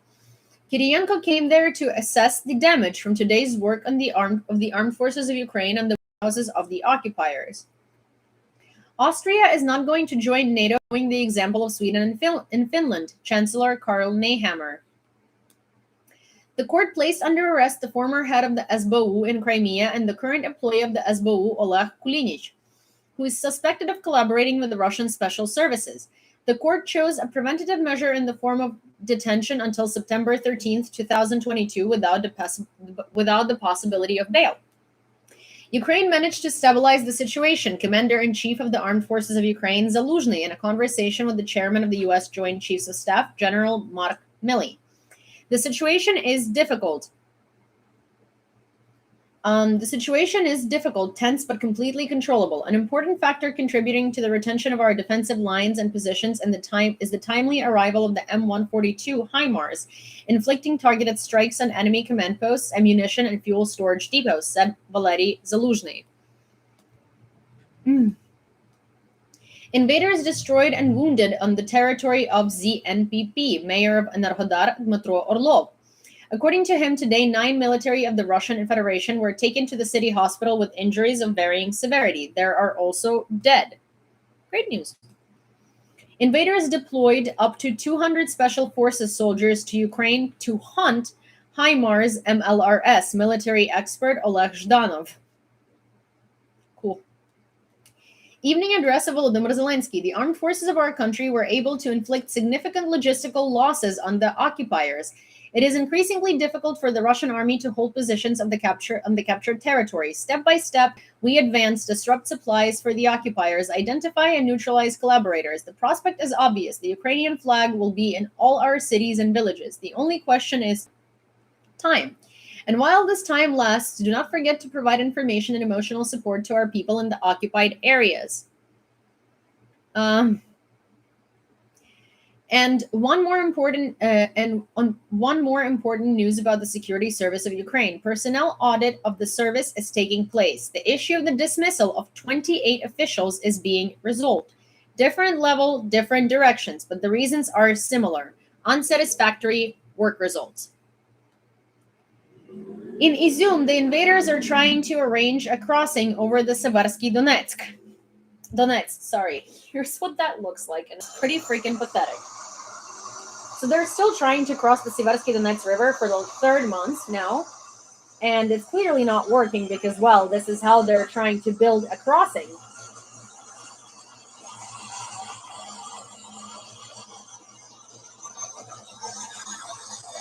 Phenomenal Russian technology. Phenomenal.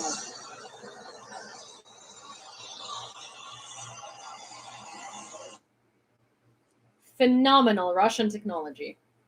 Gosh. In 3 months, that's what they figured out. This is Nikopol, Dnipropetrovsk region. Now, the city is under fire.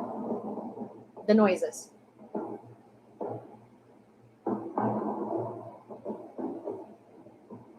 There's actually nothing to see, but here are the noises.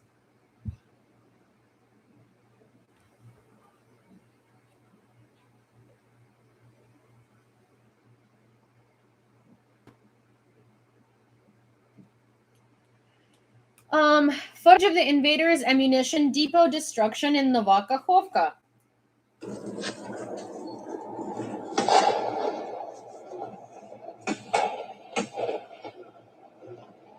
Yeah, exactly.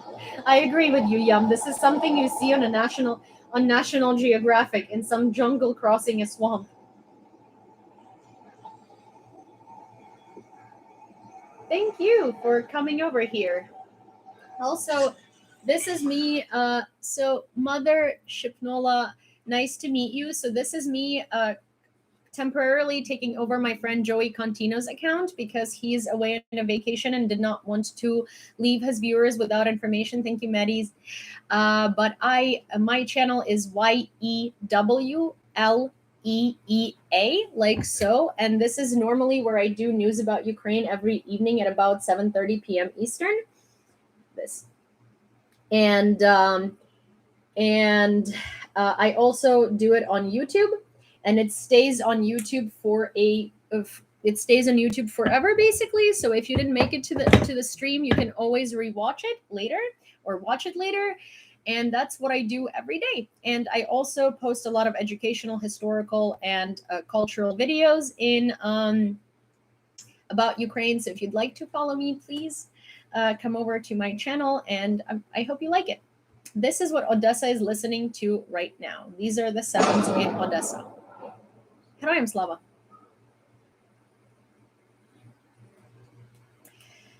Baykar Makina will not sell its Bayraktar TB2 drones to Russia. This was stated by the general director of the company, Haluk Bayraktar, on CNN. A fire broke out in the Odessa region after the arrival of a missile. There is no information yet. Чтоб вы понимали, мне спасло жизнь то, что я только что лег на землю, вот машина. Shooting in Paris. 1 person died, 4 were injured. BFM TV channel. No, I did not change my username. I'm just taking over Joey's channel while he's on vacation. Police report 2 attackers, 1 detained, the second on the run. The head of the U.S. Department of Defense has good news. Details later. Head of the Ukrainian Defense Ministry, Oleksiy Reznikov, on the eve of a new meeting in the Rammstein format. I discussed with our wonderful friend Lloyd Austin the upcoming Rammstein meeting. We agreed on the agenda, shared information on arms control coming to Ukraine, etc. In addition, Lloyd Austin has some very good news, but the details will be a bit later, according to Reznikov. French armored personnel carriers VAB are going to Ukraine. Lithuanian Foreign Minister Gabrielius Landsbergis called on the West to increase arms supplies to Ukraine. As Brussels goes on vacation, this is a good opportunity to remind that the Russian military does not plan to take days off from a further attack on Ukraine, he said. And this is all I have for today. We are going to catch up and do a Q&A, but let me go get some sour cream because I ran out of sour cream, and as a Ukrainian person, I cannot eat anything that has like pasta shape or pierogi shape or pierogi reminiscent without sour cream. So I shall be back in a second. Yeah, I'll see you in a minute. If somebody comments on my laundry in the back, I swear I am going to have to start a fight. Sinunia.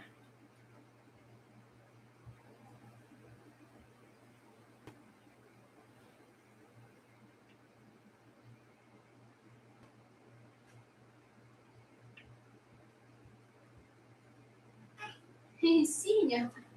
What's up, baby? I'll feed you in a minute. Fold your laundry. It's folded. This is actually that thing. So okay, this is not laundry. This is stuff that I'm considering whether I want to throw out or keep. And then that bag over there is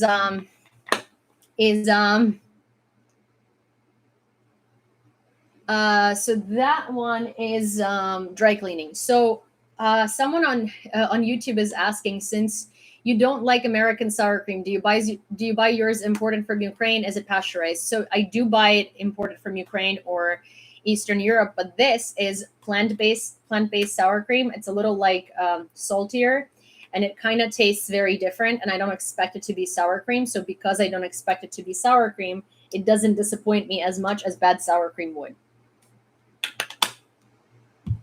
Ruski won already. Yes, they won the premium for being the most disappointing people in the entirety of the world. That's what they won. There is a lovely little trollop who came over. But yeah, so that's what I do. And this sour cream is actually not bad. For plant-based sour cream especially, it's pretty good.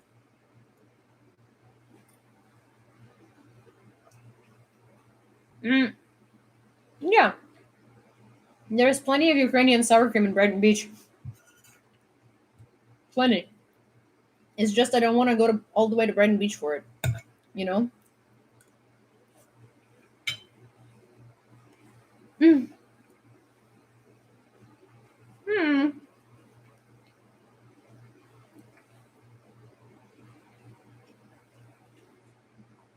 I'm not plant-based, but I actually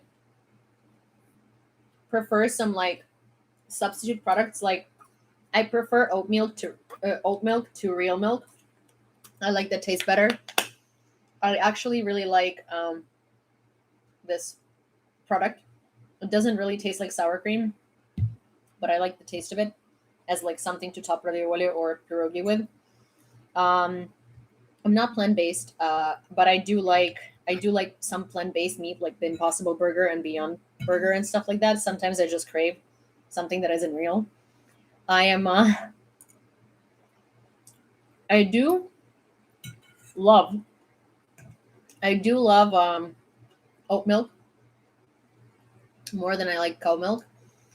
But yeah, Tammy Cindy is right back there. But I definitely will. I cannot eat ice cream that isn't milk. It's gross. It tastes like slushies. And I cannot. I love. There is one brand of cheese that I really like. That's like not real cheese. But most of the time, like I cannot ever give up burrata. Like cheese is one thing I can't give up.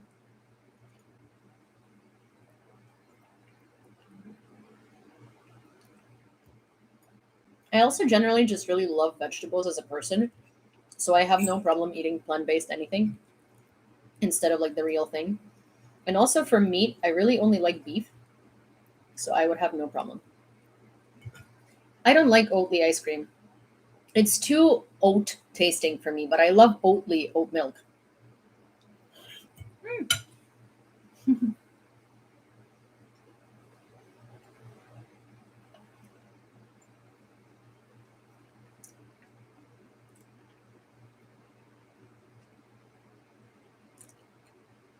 Oh, Ryan, you're the poli sci history guy. That's awesome. Yeah, I hate chicken. So Ryan is asking something on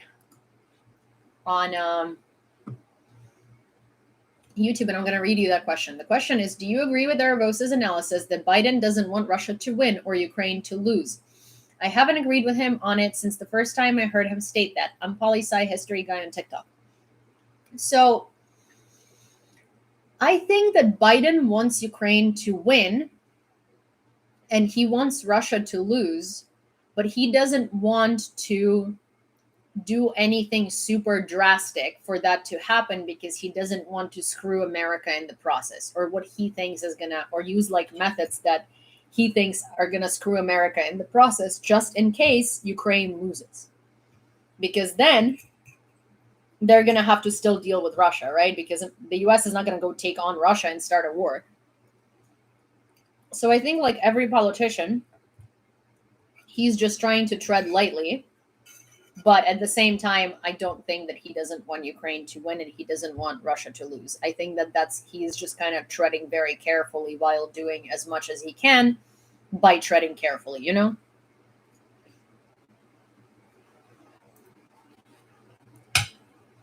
That's what I think. I don't necessarily agree with that analysis either, but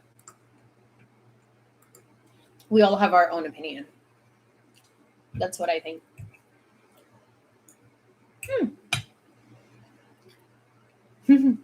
Just before the midterms, yeah. Ukraine to win just before the midterms is funny. I mean, I'll take it. I'll take that.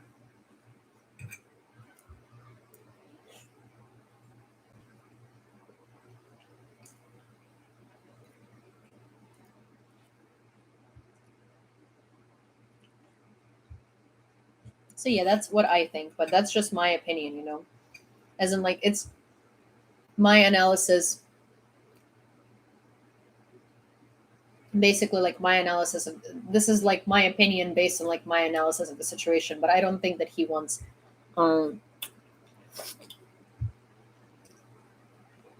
don't think that he doesn't want Ukraine to win nor Russia to lose. He just wants like kind of like the hostilities to be over because he has said way too many pretty like harsh things about Russia for that to be the case. He has said that Russia is a terrorist like before, and then he said a bunch of like things that like really showed that he's very against Russia, but he just doesn't want to like, you know, he just doesn't want to like shoot himself in the foot.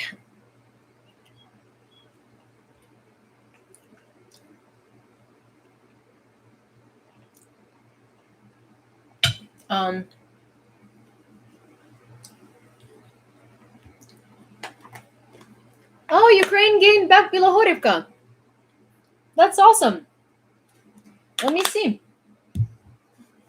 Vata VC says, Vata WC says Ukraine gained back Bilohorivka.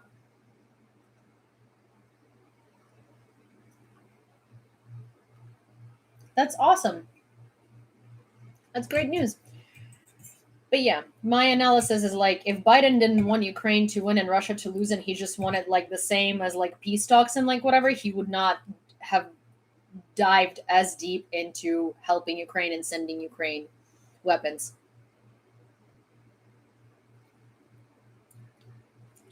So yeah.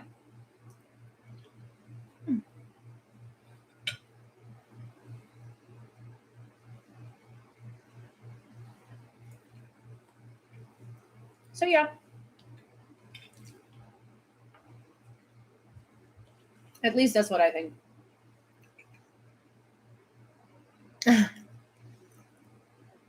Alrighty.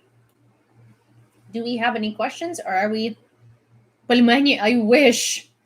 I wish those were пельмени. Those are just ravioli. Arvosis is a DC guy, yeah. Hunter now rich because of Ukraine. Yes, Ukraine just made Hunter Biden so freaking rich. That's just the only reason why he's rich. Like what? It's so funny how people are saying like Hunter Biden is now like rich because of Ukraine. Like Hunter Biden was in the board of directors of one of the Ukrainian companies, which is like pretty typical of people to buy into stocks of like international companies. He was a shareholder, not the board of directors. He was a shareholder, a major shareholder. Yes, he has made money off that company because it's profitable. That's what people do.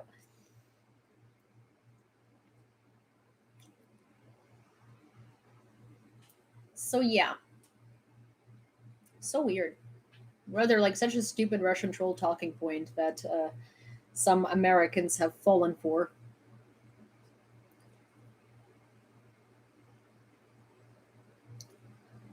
After what he's heard from his inside contacts on the so grumpy old firefighter says, so I guess he's speaking after what he's heard from his inside contacts on the Hill. I mean, I don't know. Here's the thing, like Aravos is Slava Ukraini.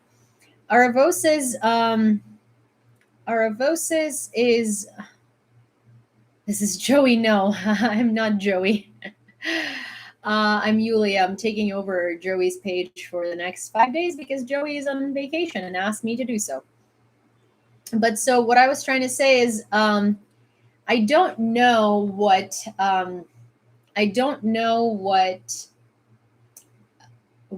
Aravosis's analysis is based on.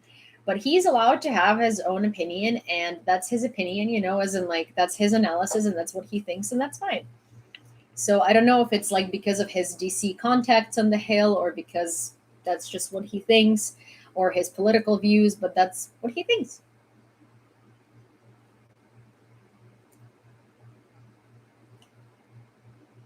Oh, that's awesome. That's cool that you're learning Ukrainian.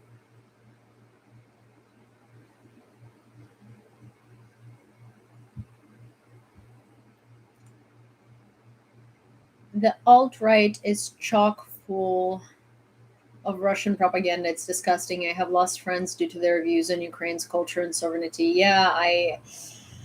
Yeah, well, because the alt-right, basically the circles were the Russian troll circles, right? And like Russian trolls have taken over all the online space for the alt-right, basically. I think Biden wouldn't want a complete collapse of Russia because you never know what will replace it. Well, but the thing is that like Russia, a complete collapse of Russia wouldn't be necessarily like something that would be replaceable, right? Like what would happen is that all of the republics would kind of separate to their own countries, and Russia would be Moscow and St. Petersburg. That's what would be left of Russia, realistically. So Russia would just be a country that is in this like gigantic place. So you don't really, yeah. I'm for Ukraine. That's awesome. Thank you. Yeah, the far right is definitely falling for Russian propaganda. 100%. 100%. Oi, alrighty. Well, let's unwind a little bit because today, since I've had to be in Russian Brooklyn all day today, thank you so much, guys. Since I have had to be in Russian Brooklyn all day today, I'm kind of like I'm ready to start just like hanging out for a couple of minutes because I am so tired of Stefania's song. Oh, you want to listen to Stefania? Sure. I will play Stefania.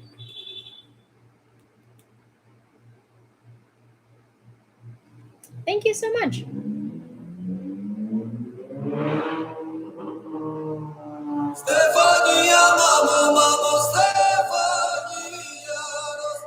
I think Navalny will survive prison. I don't know, honestly. I think the problem with that is like I'm not really sure.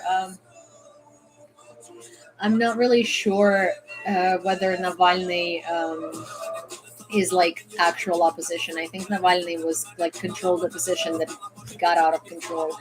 And I'm not really sure how much of a PR move the whole prison situation is. I'm not really sure what's going on there. Like, honestly, everything that has to do with Navalny lately is like so convoluted. He might not. I really don't know. They might like take him out. Моя мама, мама Стефанія, розквітає поле, вона сивіє.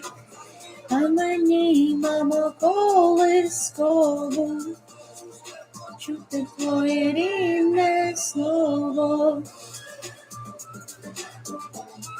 Oh, that's cool.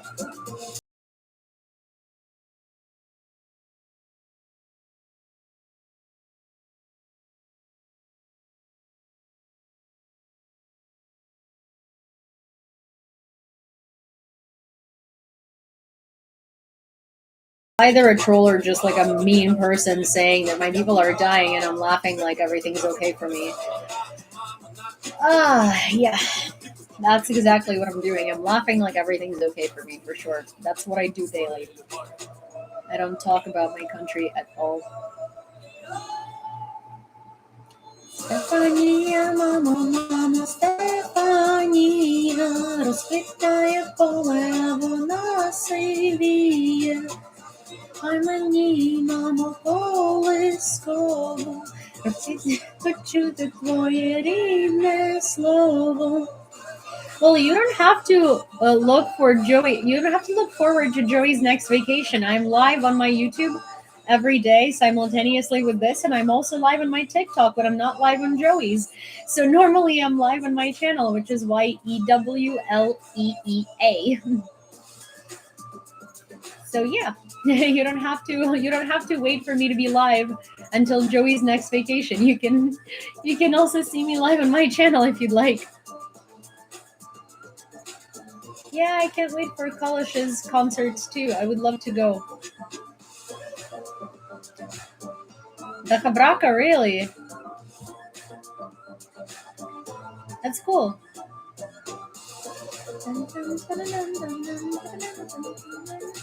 Making non-traditional holubtsi beef and pork with cauliflower rice, lots of garlic and onion, smoked paprika, parsley, thyme, letting the flavors marry overnight. Oh my gosh, yes. Listen, Ryan, that is my kind of holubtsi. I honestly might screenshot this and try it because like I love holubtsi. Holubtsi is one of my favorite Ukrainian things. I absolutely adore them, and I'm gonna try that. That sounds really good. I love cauliflower rice or riced cauliflower. I guess it depends on whether you shop at Whole Foods or Trader Joe's. At Trader Joe's, it's riced cauliflower, and Whole Foods, it's cauliflower rice. Oh, that's so awesome. I'm in New York City. But yeah, so that's that. Also, my phone saga continues. I think I'm actually going to have to just suck it up and put $500 down for the phone and get the phone. So, but at this point, my phone battery, it says that it's at 80% capacity, but it dies like there is no tomorrow. So there is absolutely no other way to finance it. Not with my, so like the thing is, my credit history is 3 years long. So because of that, no one's offering. It's like too short of a credit history. And also for now, I do have that derogatory thing that's being taken off with the next cycle, or like with the like next couple of cycles, because like I've like, what is it? I've argued it. The lab knows that it's their fault, but I have no idea when it's going to come off my credit. Salo is the pure fat that Ukrainians love. I don't. Oh, hi Angela. But yeah, so yes, so basically that is